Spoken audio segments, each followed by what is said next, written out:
When we got to Utah, I was shocked. I have never, and I have done measurements all over the world.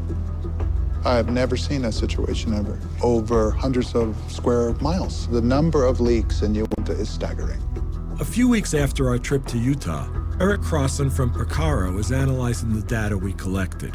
What he's finding is hard to fathom. We did a back-of-the-envelope calculation and came to the conclusion that the leak rate coming out of the Uinta Basin was about 11%. Utah, in other words, is even worse than Colorado. And on the heels of Picaro's findings, another group of NOAA scientists looks at methane emissions coming from a mixture of oil and gas wells in the Los Angeles basin.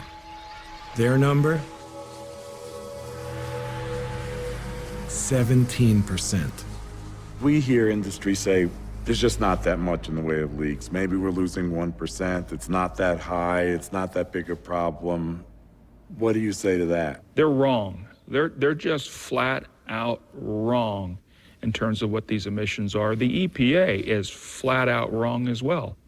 But it's like so many other inaccuracies in life.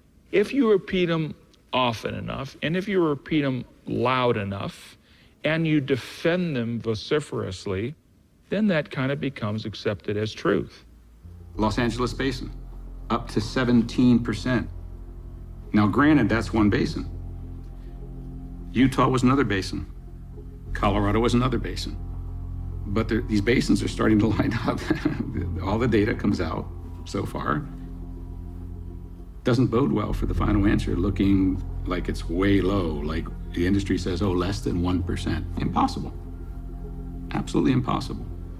NOAA measured, got levels of 17% in the Los Angeles basin.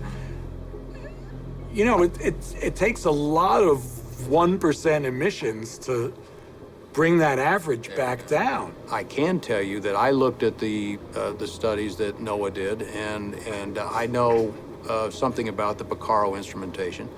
And I think some of those numbers, they certainly concern me. How could you say that methane emission rate was 1.5%? Very, very difficult to get there from here for that.